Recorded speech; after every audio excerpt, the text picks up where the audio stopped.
Good afternoon. My name is Kathryn Bonfiglio. I'm the president of the Belmont Against Racism, and I thank Belmont Media Center for allowing me to speak today. Liberty is meaningless where the right to utter one's thoughts and opinions has ceased to exist. That of all rights is the dread of tyrants. It is the right which they first of all strike down. They know its powers. Frederick Douglass, A Plea for Free Speech in Boston, 1860. Mr. Douglass was trying to impress on the listeners the impact of having a meeting in Boston to address how shall slavery be abolished, shut down by what Douglass described as a mob of gentlemen. Douglass lamented that the mob trampled on the right to free speech, unhindered by the Boston's mayor and officials. We know that tyrants want to stop the expression of free speech. In the news now is the silencing and death of Saudi Arabian journalist Jamal Khashoggi, who advocated free speech in his home country. According to the Committee to Protect Journalism, 27 journalists were murdered around the world this year, and 262 were imprisoned in 2017. We hear our president declare that journalists are the enemy of the people, and recently he condoned the assault on a journalist. All presidents swear an oath to uphold the Constitution, which includes freedom of speech and freedom of the press. Journalism is free speech and is a cornerstone of our democracy.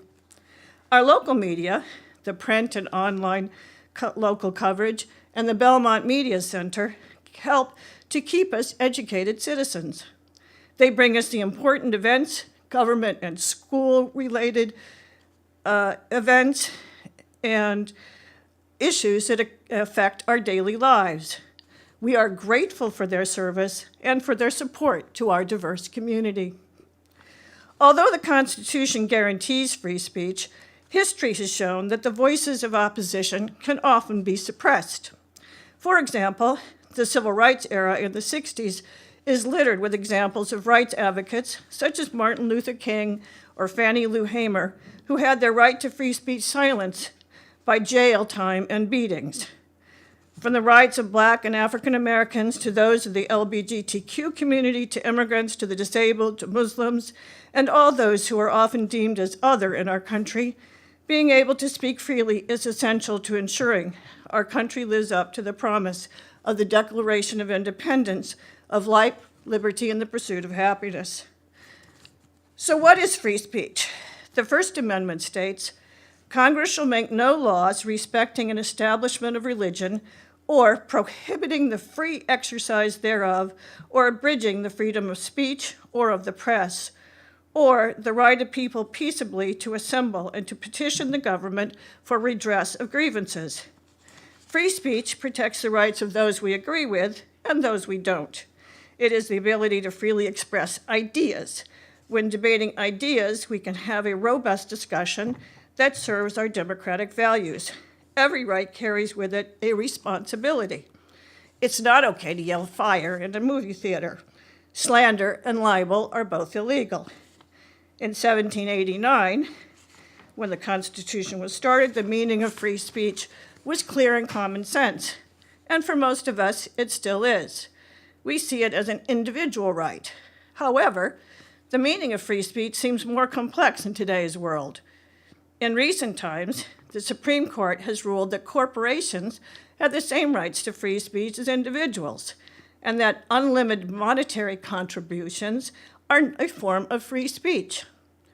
Do we really want to live in a society where the more money you have, the more free speech you get? Hate speech is not illegal. One has the right to express ideas. One does not have the right to attack someone. Hate crimes are illegal. The FBI's definition of a hate crime is, quote, a traditional offense, like murder, arson, or vandalism, with an added element of bias. For the purposes of collecting statistics, the FBI has defined a hate crime as a criminal offense against a disability, sexual orientation, ethnicity, gender, or gender identity. Hate crimes should be reported to the police. Our state also has the Massachusetts Civil Rights Act, which protects the rights of all residents and visitors to Massachusetts to be free from bias-motivated threats, intimidation, and coercion that interfere with their civil rights. This act protects rights to use public parks and transportation, walk on public streets, attend school, live peacefully, and enjoy other basic rights.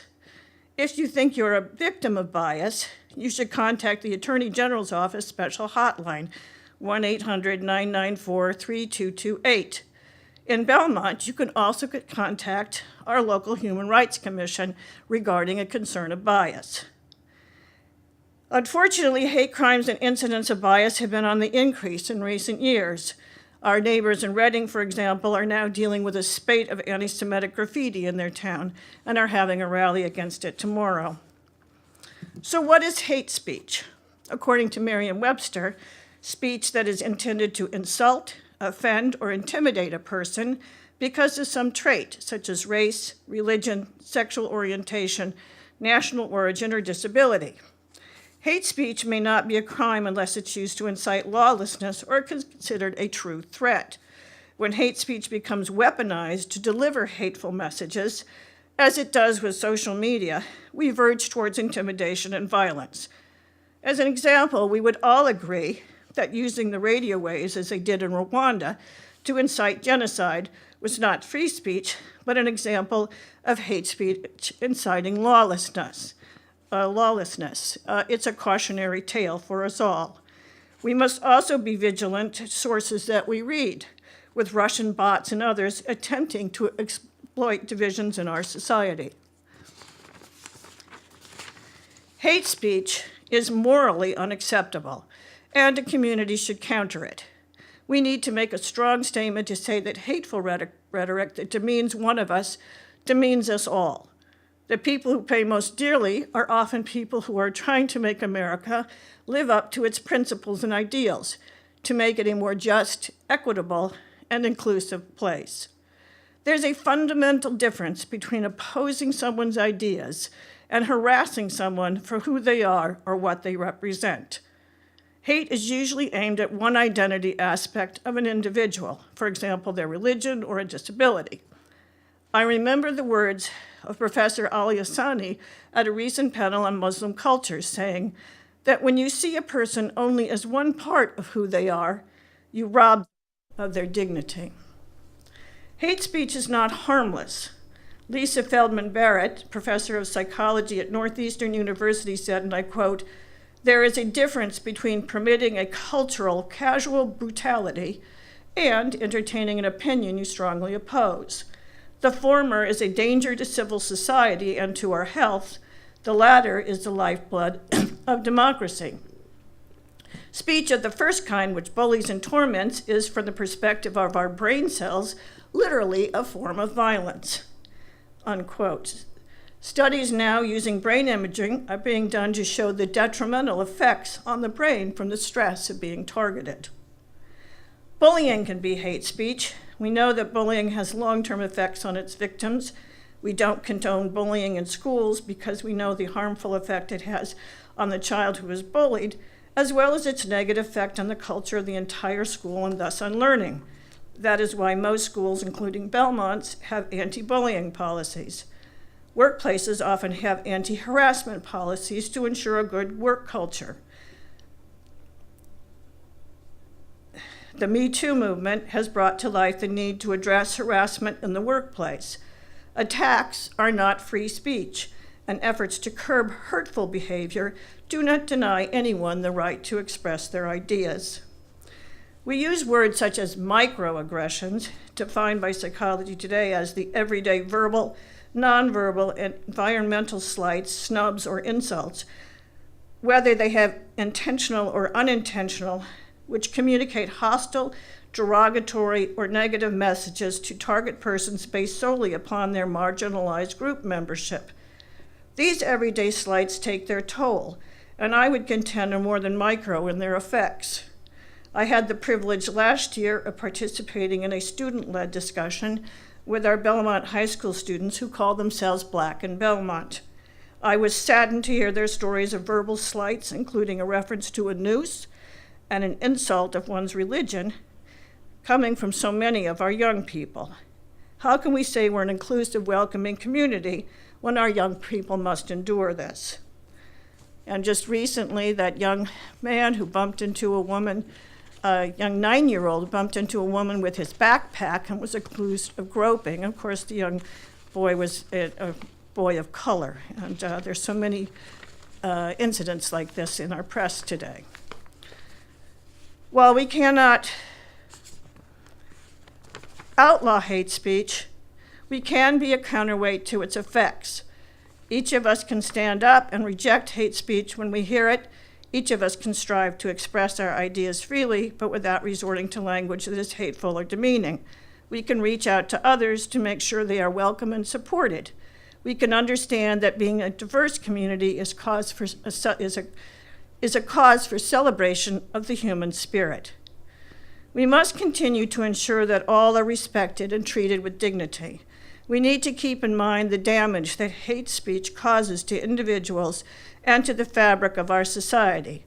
It may be a fine line at times between ensuring free speech and opposing hate speech. I believe the future of our democracy depends on both. I leave you with a quote from James Baldwin about hate. Please try to remember that what they believe, as well as what they do and cause you to endure, does not testify to your inferiority, but to their inhumanity. James Baldwin, The Fire Next Time. Thank you.